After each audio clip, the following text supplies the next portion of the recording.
আউযু বিল্লাহি মিনাশ শাইতানির রাজিম বিসমিল্লাহির রহমানির রহিম আসসালামু আলা রাসূলিহিল কারীম আসসালামু আলা আলিহি ওয়া সাহবিহি আজমাইন। আল্লাহ পাকের পবিত্র দরবারে কালেমাতুশ শুকর আদায় করি যে আল্লাহ তাআলা আমাদেরকে হায়াতে বেঁচে রেখে সুস্থ রেখে কোরআন ও হাদিস থেকে কিছু আলোচনা করার তৌফিক দান করতেছে। সেই মহান রবের দরবারে অবনীত মস্তকে বলি আলহামদুলিল্লাহ। শতকোটি দরুদ ও সালাম নূরে মুজাসসাম সরকারে আলম আকিনাম তাজদারি মদিনা বিশ্ব মানবতার মুক্তির সনদ মজলুম মানুষের মুক্তির দিশারি সেই নবীর রওজা মোবারকে কলেজার সবটুকুন ভালোবাসা উজাড় করে দিয়ে অসংখ্য দরুদ ও সালাম সাল্লাল্লাহু আলাইহি সাল্লাম। প্রিয় মুসলমান ভাই বোনেরা, দেশ এবং দেশের বাহিরে যারা আছেন, আল্লাহ সকলকে সুস্থতা দান করুক, হায়াতে তৈবা দান করুক, সেলিমের হায়াত দারাজ করুক, আসমানি বালা জমিনে বালা জালেমের জুলুম মানুষ শয়তান জিন শয়তানের কুমন্ত্রণা থেকে ধোঁকা থেকে আল্লাহ পাক আমাদের হেফাজত করুক, আল্লাহুম্মা আমিন। প্রিয় মুসলমান ভাই বোনেরা, আল্লাহ পাক যদি আমাকে তৌফিক দান করে, আজকের আলোচনা হলো মানুষের মধ্যে তিন ধরনের মানুষ, তারা অত্যন্ত পাগল। আর এই তিন শ্রেণীর মানুষ সের কোনো আমল আল্লাহ পাক দরবারে কবুল হবে না, তারা নিঃস্ব হয়ে জাহান্নামে নিক্ষিপ্ত হবে। আল্লাহ পাক যদি আমাকে তৌফিক দান করে, তিন শ্রেণীর মানুষ হাসরের মাঠে ধ্বংস হয়ে যাবে, তাদের দিকে আল্লাহ রহমতের দৃষ্টি নিয়ে তাকাবে না। সেই তিন শ্রেণীর মানুষগুলো কারা? এই তিন শ্রেণীর মানুষ হলো সবচেয়ে বড় পাগল। প্রিয় মুসলমান ভাই ও বোনেরা, আপনাদের অবগতির জন্য আমি কিছু আলোচনা করতেছি। আল্লাহ পাক যদি আমাকে তৌফিক দান করে, ইনশাল্লাহ মুক্তসার কিছু আলোচনা করব। আমার তৌফিকি ইল্লা বিল্লাহ। আউযু বিল্লাহি মিনাশ শাইতানির রাজিম বিসমিল্লাহির রহমানির রহিম। ইন্না শিরকা লা যুলমুন আযীম। আল্লাহ রাব্বুল আলামিন পবিত্র কোরআনের মধ্যে বলেন যে নিশ্চয় শিরক হলো বড় জুলুম। আর যারা শিরক করে, শরিক করে, তাদের পাঁচটি ক্ষতি হয়। এক নাম্বার, শিরককারীর কোনো দোয়া আল্লাহর দরবারে কবুল হবে না। দুই নম্বরে, শিরককারীর কোনো ইবাদত আল্লাহর দরবারে কবুল হবে না। তিন নম্বরে, শিরককারীর ইবাদত বন্দেগীগুলো আল্লাহ ধ্বংস করে দেবে। চার নাম্বার, আল্লাহর সাথে যারা শিরক করে, শরিক করে, তাদের জন্য যদি স্বয়ং আমাদের প্রিয় নবী হযরত মুহাম্মদুর রাসূলুল্লাহি সাল্লাল্লাহু আলাইহি সাল্লামও দোয়া করে, আল্লাহ রসুলের দোয়াও ফেরত দিয়ে দেবে। নাউযুবিল্লাহি মিন যালিক। আর শিরককারীর ৫ নাম্বার গজব হলো, সে আজীবনের জন্যে জাহান্নামে নিক্ষিপ্ত হবে, কোনো দিনও জাহান্নাম থেকে মাপ পাবে না। নাউযুবিল্লাহি মিন যালিক। তাহলে এই শিরকের ভয়াবহ ৫টি ক্ষতি বা ৫টি ধ্বংস আল্লাহ পাক যদি আমাকে তৌফিক দান করে, মুক্তসার কিছু আলোচনা করব ইনশা আল্লাহ, মা তৌফিকি ইল্লা বিল্লাহ। শিরিক শব্দের অর্থ হলো পার্টনার বা ভাগী বানান। আমরা যেরকম ব্যবসা বাণিজ্য করি, 2 জন 3 জন মিলে একটা ব্যবসা করি, এরকম আল্লাহর সাথে কিছু ভাগী বানানোর নাম হলো শিরক। শিরক এমন একটা গুনাহ, ইমাম গাজ্জালি রহমতুল্লাহ আলাইহি কিতাবের মধ্যে লেখে যে কেউ যদি আল্লাহর সাথে শিরক করে, শরিক করে, তা আল্লাহর উপর অজীব হয়ে যায় তাকে জাহান্নামে ঢুকানোর জন্য। তাহলে শিরক কি? কোনো কবরে বা মাজারে সেজদা করা, ওখানে মান্নত করা, ওখান থেকে কিছু পাওয়া যাবে, এই ধরনের কোনো আশা করা।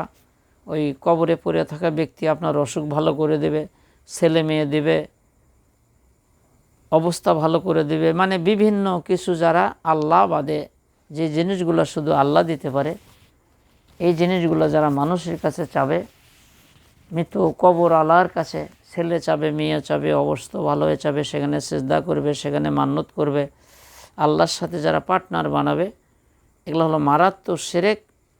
এই শিরককারীর গুনাহ আল্লাহ ক্ষমা করে না আজীবনের জন্যে। কোরআনের মধ্যে অনেক দলিল আছে। আল্লাহ বলে শিরক যারা করে আমি তাকে ক্ষমা করি না। তাহলে শিরক হলো আল্লাহর জাতের সাথে শিরক করা, আল্লাহর যে গুণ, আল্লাহর যে সিফাত, এই আল্লাহর গুণের সাথে শরিক করার নাম হলো শিরক। আর শিরক হলো সবচেয়ে বড় জুলুম। এই যারা কবরে মাজারে মান্নত করবে, ওখানে কিছু চাবে,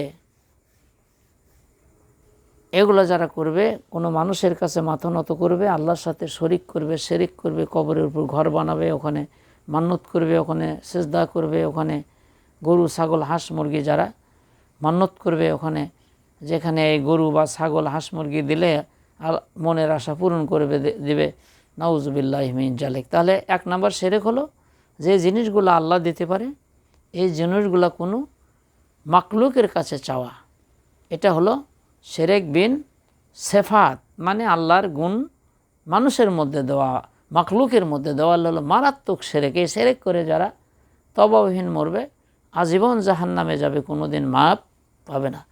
কারণ হলো শিরককারীর জন্য নবী দোয়া করলেও নবীর দোয়া আল্লাহ গ্রহণ করবে না। কারণ বিশ্বনবী জনাবী মুহাম্মদ রাসূলুল্লাহ সাল্লাল্লাহু আলাইহি সাল্লামের আপন চাচা আবু তালিব, তিনি মুশরিক ছিলেন। তিনি যখন ইন্তেকাল করেন, রাসূল সাল্লাল্লাহু আলাইহি সাল্লাম তাকে কালেমা পড়তে বললেন, তিনি কালেমা পড়লেন না।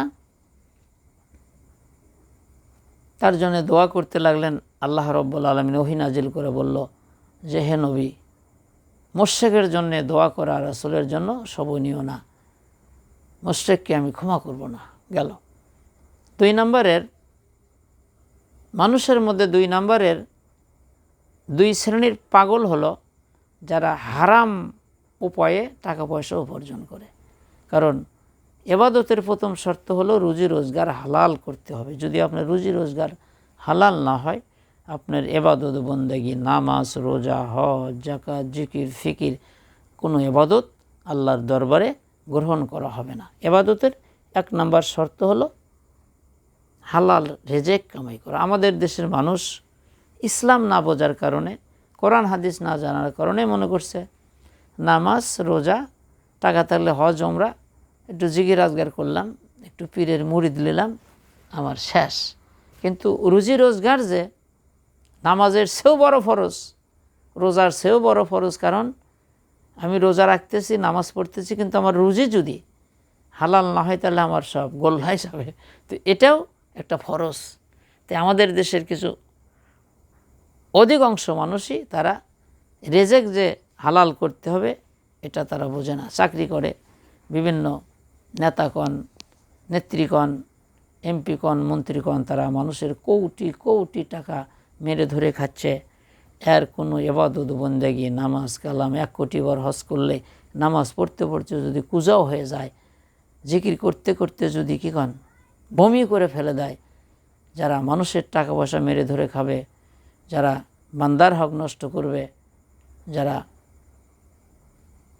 গরিব মিসকিন অসহায়দের টাকা পয়সা মেরে ধরে খাবে, তার কোনো ইবাদত বন্দেগী আল্লাহর দরবারে কবুল হবে না। হকুল্লাহ হকুল ইবাদ, মানে বান্দার হক যদি কেউ নষ্ট করে তার কোনো আমল আল্লাহ কবুল করবে না। তাহলে 1 নম্বর পাগল হলো যারা আল্লাহর সাথে শিরক করে, শরিক করে। 2 নম্বরের পাগল হলো যারা হারাম উপার্জন করে। এদের সব শেষ, আখিরাত একদম গোল্লায় যাবে। আর 3 নম্বরের পাগল হলো যারা কোরআন কমপ্লিট কোর্ট অফ লাইফ, কোরআনের শুধু নামাজ পড়ে, একটু রোজা রাখে, টাকা থাকলে হজ উমরা করে, আর কোরআনের বাহিরে যারা রাজনীতি করে, দল করে, বিভিন্ন মত এবং পথের উপর চড়ে, তারা হলো 3 নম্বরের পাগল। কারণ তার আখিরাত শেষ, একদম শেষ। কারণ হলো কোরআন এমন একটা কিতাব যে একটা অক্ষরকে যদি আপনি অস্বীকার করেন আপনার ঈমান থাকে না। কাদিয়ানীরা শুধু খাতামান নবী এতটুকুন কথা তারা অস্বীকার করছে, তারা যদি কাফের হয় তাহলে আপনি কোরআনের কতগুলো আয়াত অস্বীকার করছেন। শুধু নামাজ পড়ছেন, রোজা রাখেন, টাকা থাকলে হজ উমরা করছেন, একটু জিকির তসবিহ পড়েন আর পীরের মুরিদ লান, আর কোরআনের কাজ শেষ। তাহলে আমি মোজাম্মেল কত নাম্বার কাফের? আল্লাহ রাব্বুল আলামিন বলেন যারা আমার এই কিতাব দিয়ে ফয়সালা করে না তারা হলো কাফের, এই কিতাব দিয়ে যারা ফয়সালা করে না তারা হলো জালিম, আমার এই নাজিলকৃত কিতাব দিয়ে যারা ফয়সালা করে না তারা হলো ফাসেক। তাহলে আরও কোরআনের মধ্যে কত কথা আছে। আপনি নামাজ পড়তেছেন, রোজা রাখতেছেন, কিন্তু আপনি এমন একটা নেতার সাথে, এমন একটা লোকের সাথে ঘোরেন, তাকে সমর্থন করেন, তাকে ভোট দেন, তাকে নেতা বানান, যার সিলেবাসের মধ্যে কোরআনের আইন দেয়া, নবীর সুন্নাহ দেয়া বিচার করবে, সমাজ চালাবে, রাষ্ট্র চালাবে, ক্যান্টনমেন্ট চালাবে, বঙ্গভবন চালাবে, এই সিলেবাস যার মধ্যে নাই, এগুলা রাজনীতি করাও হারাম।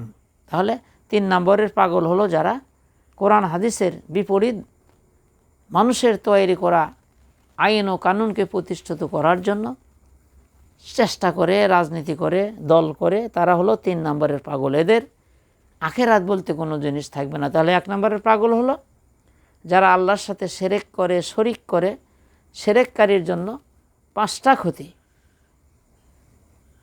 আর শিরক বেশিরভাগই হয় হলো মাজার, এই যে মাজারে হয়, এখানে শিরক বেদাত কুফরি হয়।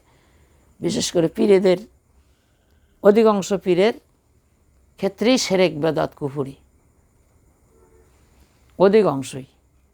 তাহলে শিরককারীর জন্য 5টা ক্ষতি, তার কোনো দোয়া আল্লাহ কবুল করবে না, তার ইবাদত আল্লাহর দরবারে গ্রহণ হবে না, তার ইবাদত সওয়াবগুলোকে আল্লাহ ধ্বংস করে দেবে, এবং তার জন্য যদি নবী দোয়া করে, নবীর দোয়া আল্লাহ ফিরিয়ে দেবে। 5 নম্বর শিরককারী আজীবনের জন্য জাহান্নামে যাবে। আর 2 নম্বরের পাগল হলো যারা হারাম, কি কোন হারাম পয়সা উপার্জন করে, তার আখেরাত একদম শেষ। সে যত ইবাদত করুক, যত বন্দেগি করুক, যতবার হজ করুক, যতবার চিল্লা দিক, যতবার জিকির করুক, 14 পীরের মুরিদ দিলে কিয়ামতের ময়দানে একদম শেষ। তার কোনো ইবাদত আল্লাহর দরবারে গ্রহণ হবে না। ইবাদতের 1 নম্বর শর্ত হলো রুজি রোজগার হালাল থাকতে হবে। 3 নম্বরের পাগল হলো যারা কোরআনের বিপক্ষে মানুষের তৈরি করা আইন ও কানুনকে প্রতিষ্ঠিত করার জন্য, ব্রিটিশের আইন, মানুষের তৈরি করা আইন প্রতিষ্ঠিত করার জন্য রাজনীতি করে, দল করে, এরা হলো 3 নম্বরের পাগল। এদের আখেরাত নাই। কারণ হলো কোরআনের মধ্যেই সব কিছু আছে। কোরআন কারু বাপের না, কোনো দলের না। কোরআন হুদাল্লিন নাস, মানুষের জন্য আল্লাহ কোরআন নাজিল করেছে। কোরআনের মধ্যে আপনার রান্নাঘর থেকে শুরু করে আপনার গোটা পৃথিবীর মানুষের যা কিছু দরকার আল্লাহ পাক কোরআনুল কারীমের মধ্যে দিয়েছে। শুধু নামাজ, শুধু রোজা, হজ, ওমরা, পীরের মুরিদ নিলেন, একটু জিকির আজকার করলেন, কোরআনের কাম শেষ না। এই জন্যে 3 নম্বরের পাগল। আপনাকে রাজনীতিও করতে হবে কোরআন দিয়ে।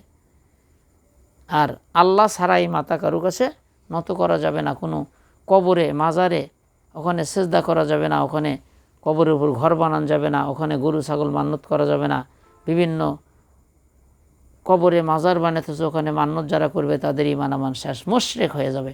এই জন্যে 3 নম্বরের পাগল। 1 নম্বরের পাগল হলো যারা আল্লাহর সাথে শিরক করে, শরিক করে, যে জিনিসগুলো আল্লাহ দিতে পারে ওই জিনিসগুলা মাকলুকের কাছে চায়, কবরে মাজারে পড়ে থাকে ব্যক্তির কাছে চায়, তারা হলো 1 নম্বরের পাগল। কারণ আখেরাত শেষ।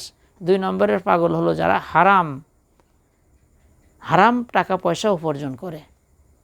3 নম্বরের পাগল হলো যারা কোরআন এবং নবীর সুন্নাহকে উপেক্ষা করে, পদদলিত করে মানুষের তৈরি করা আইন ও কানুনকে প্রতিষ্ঠিত করার জন্য রাজনীতি করে, জাহিলিয়াতের দিকে মানুষকে ডাকে, তারা হলো 3 নম্বরের পাগল। তাদেরও আখেরাত শেষ। আল্লাহ পাক এই 3টি গজব থেকে আমাদেরকে হেফাজত করুক।